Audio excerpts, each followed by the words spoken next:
Hi, thank you very much. Thank you all for coming today. This is my lovely assistant here, Angie. Now,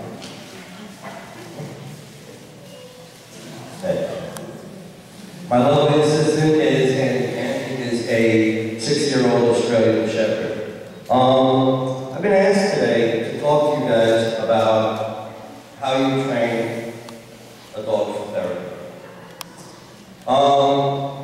And oddly enough, it's not so much the how as it is the what. In other words, training a dog is training a dog. In training a dog to do this, for example, I'm training this dog for a myriad of behaviors that might be needed during therapy. So I can't come up here and say, well, you know, we can train your dog this way, we can train your dog that way. When you train a dog, and especially in what I do, I train dogs who have been a lot through rescue, abused, have issues. So you can't train a dog with fear issues the same way you're going to train a dog that has that's just grown up in a normal home and has issues that, were part of the environment. Training is a mixture of genetics and environment. This dog was bred to chase anything moving. Now, that would sound to you like, well, that's not going to make a good therapy. No. There is no such thing as not being able to make a good therapy dog. The concept of therapy dog, and the concept we try and get through to people, is inclusion. There is no such thing as wrong breed. There is no such thing as wrong age. There is no such thing as my dog doesn't listen, therefore we wouldn't make a good therapy dog. Dogs are a reflection of their environment and their handlers. A dog cannot be doing what you want the dog to do, and at the same time, be doing what they want to do. So if they're given a job, and I personally believe all dogs have a work ethic. The AKC has narrowed it down to the working group, the herding group, the sporting group. They're all working. That's how they became dogs. They became dogs because of their relationship with us. Now, when you start to teach the therapy, this is where I go into it's the what. What are you training? Well, depending on where that dog is going to go, what that dog is going to be coming up against, is what you train. You're going to be training a dog differently for assisted living visits than you would be for working with special needs children. I particularly enjoy working with special needs children. Angie does. If Angie were to go into assisted living, she would need a whole different set of behaviors than what she would need for working with special needs children. Now, I worked for a long time with deaf children at Canpione school. In working with those children, I had to pull certain behaviors out of Angie that she didn't need in assisted living. In other words, bear with me. By the way, the reason I'm putting the microphone down is because of the dog. She has no understanding as to why Daddy's voice is coming all the way around here. So I gotta put this down when I talk to her so she realizes it's coming out of my mouth. They don't have that concept.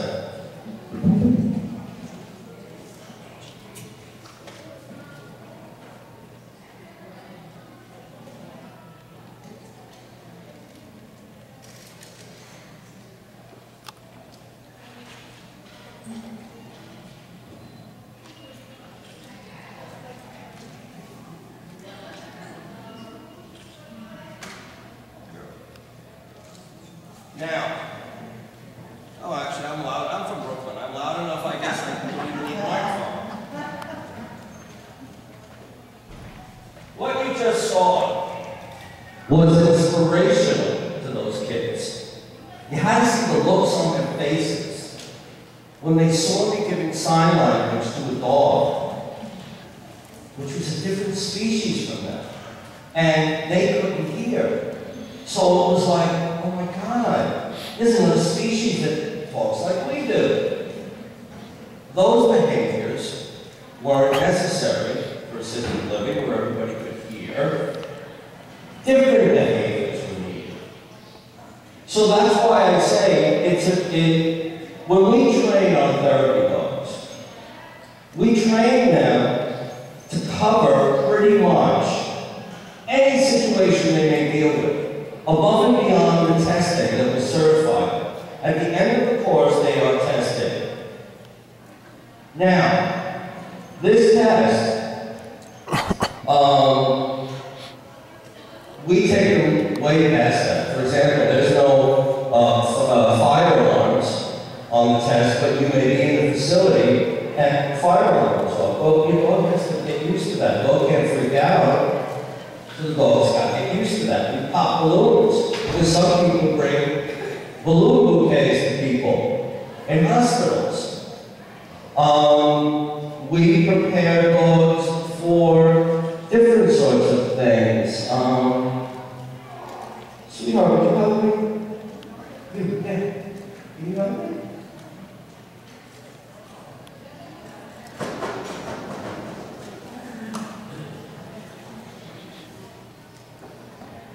I want you to watch something. What's your name? How old are you? Married? All right. What I'd like you to do is run around my dog.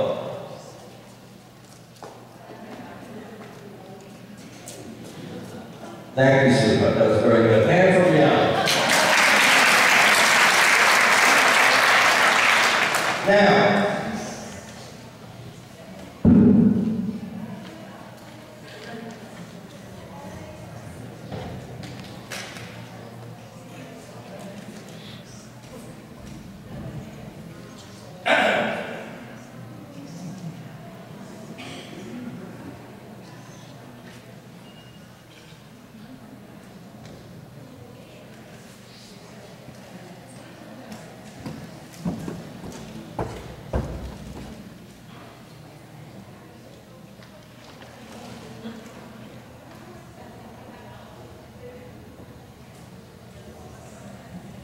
a good therapy dog is reliable. Nothing should shake a good therapy dog. This is where I say, the training, for me to say, well, how do you train them? You train them like this. You speak. And all training is effective communication with your dog. That's all it is. You are saying a word, that word has a meaning, the dog is performing that word, and then it's over. Now, Angie got up once, but I'm giving her a pass here because she's never been on stage. But, anybody see her get up when Brianna ran around her? Anybody see her really move and not correct herself as I walked off the stage and came back? No. So, if I would describe therapy training, I would describe it as a commitment to teaching your dog to be a reliable worker. And there is no such thing as dogs who can't be taught. I once trained a 9-year-old Chihuahua with 3 legs. That dog is now doing therapy work. We have deaf dogs doing therapy work. We have blind dogs doing therapy work. You don't have an excuse. There's nothing to hold your dog back. Nothing you can't throw at me. We've had aggressive dogs who we've worked with. In my capacity at Jersey Surrounding pull those dogs back, redirect them, and put them in a reliable state where they can work. So there's nothing you're going to tell me unless the dog is neurologically or physically incapable of doing this, that's going to stop any one of you from achieving this. I want today, if anything, to empower all of you with the concept that if you have a dog and you want to do community service, your excuses as to maybe, you're not giving me, let's put it this way, you're not giving me dogs enough credit. No such thing as age. Do you know that close to 80% of the dogs visiting the Jersey Shore Medical Oncology Unit for Bright and Beautiful are pit bulls? And every other day, I keep reading, oh, pit bull did this, pit bull did that, when in actuality it should read, pit bull's owner let pit bull do this, and pit bull's owner let pit bull do that. Because when you sign on for a certain breed, you sign on for all their characteristics. Which means when I have a herding dog, I have to teach that dog not to chase pretty young girls like Brianna. So the dog, again, can't be doing what I want and what he wants, what she wants. And I consider this command the ultimate of commands. A solid downstay is a solid dog. There is nothing wrong with this dog to do in this position. It is very hard. It's very hard for them to bark incessantly. They can't counter-surf. They can't jump on your guests. They can't jump on someone in a wheelchair. They can't jump on somebody's bed in a hospital. When I'm working with children, especially special ed kids, and there's 30 of them in a room all going crazy, and she can't move. Well, she does move actually. She looks at me and she rolls her eyes like you're doing it to me again. And that's about the only movement she gets. So there really isn't anything that should keep you from this if this is a goal. And especially with something like caregivers, where we're reaching out to the community, and quite frankly, we're going to Bright and Beautiful, and we hope to have our school set up for it. In fact, I'm going to try and take the course next year. We're going to try and work with veterans in the same capacity, where there will be follow-up when veterans come home with visits from dogs, because we owe it to them. See, community service, as a businessman, I mean, when I first opened my school, I looked at therapy dog as, well, of course we're going to therapy dog. I mean, you give back. You would be amazed at the humbling effect that this can have in your lives. I walk out of the house and I may think, I'm having the worst day of my life.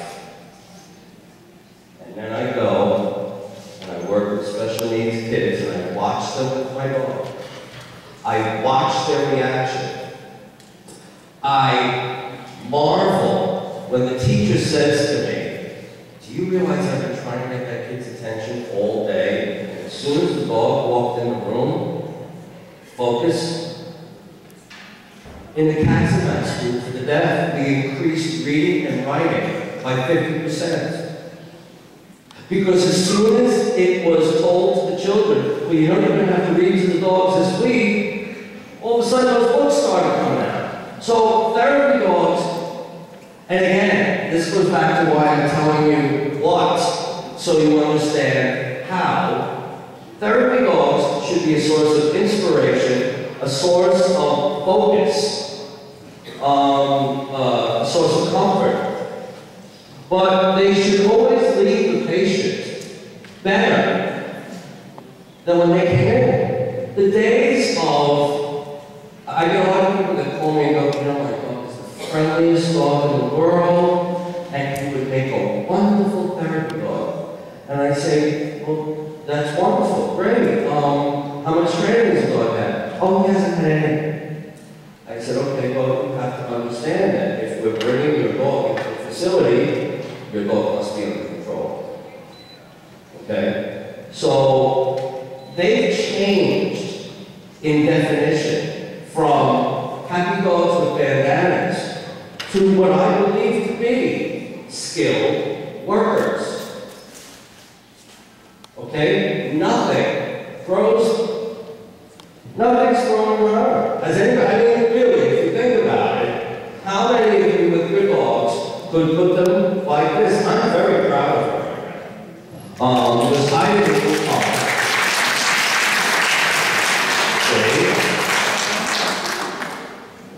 yeah, she's like taking home. And that's something else you gotta think about. When you do therapy work, you let your dogs pick.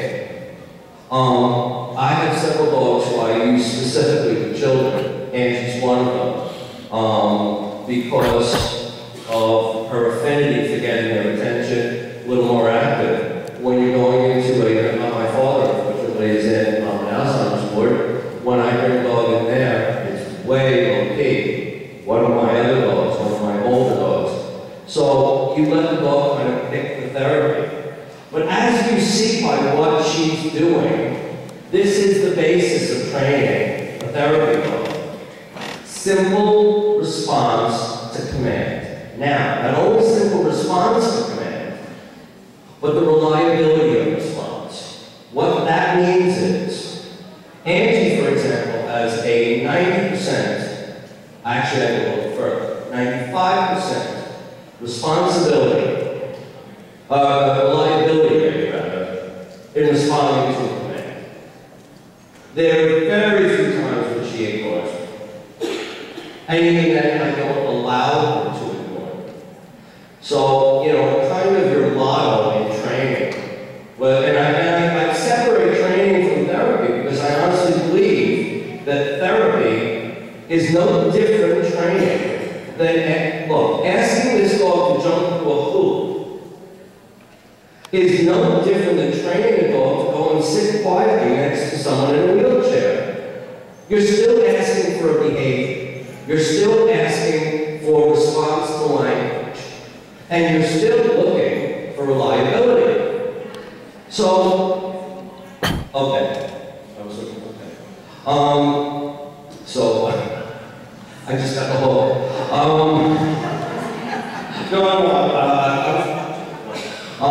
okay, so that's really what I want you all to walk away with this is. Inclusion, commitment, and then what you feel inside when you're done. Now, let me stand here. Because now I can see a little better. There we go. Okay, questions? Yes, ma'am.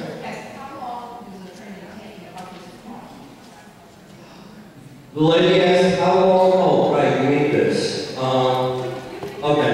The lady asked how long does training take and how much does it cost? At my school, we asked for a basic obedience course to teach the dog the basics, then we fine-tune in therapy course. You're looking at a commitment of 2 8-week courses, each at $175 for the 8 weeks. At the end of the 8 weeks, as long as your dog is a year or old, we don't certify them in a year, your dog will be a therapy. Anything else? Yes, ma'am. My dog is certified and I had 4 passed away. We've moved down to Rockaway.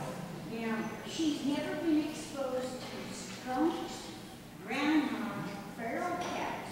Now, if I go out there with the vest on, and she's working, like if I was working and you're bleeding, she pays no attention to it. When I go out and take her, my neighbors all know me because I'll be flying across the pool on the ground because she wants to stop with the ground. Okay. What we have here, instead of me repeating the entire question, this woman has a distraction problem with skunks, feral cats, squirrels. Right, she only does that. She doesn't have to work in the vest on. Okay, the working vest. Now, here's something very interesting about dogs. Dogs are very aware of when you mean business and when you don't. The dog is very, very aware that when that vest goes on, mommy means business. You may be giving her signals when her vest is off that she doesn't always have to listen to you. See, whether she's got a vest or not, she has to listen. That's why I had that nice young lady run around her to show you there is no such thing as distraction. If I've given a command, that overrides everything. That vest, I'm telling you right now, if you put that vest on her all the time, well, but listen, because there is something in you that's changing, and it's being signaled by the vest coming off. You're probably more structured, you're probably standing more confident, and you're giving the dog direction before the dog has already lost in distraction. Any other questions? Yes, ma'am.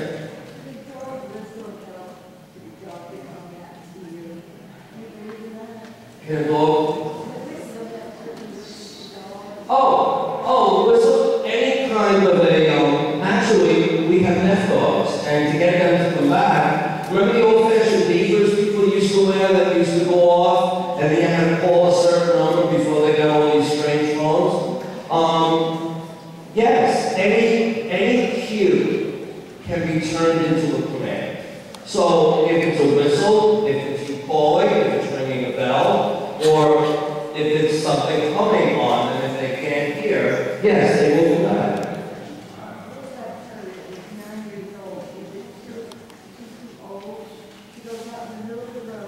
Never. Never too old. No, somebody's walking back there, that's why she got up. Stop walking back there. Okay. No, and please understand something. Terriers live forever. Terriers are the longest lived dogs on the planet. They go 16 to 18 years old, longer than any other group, any other breed. Any other questions? It's just guessing.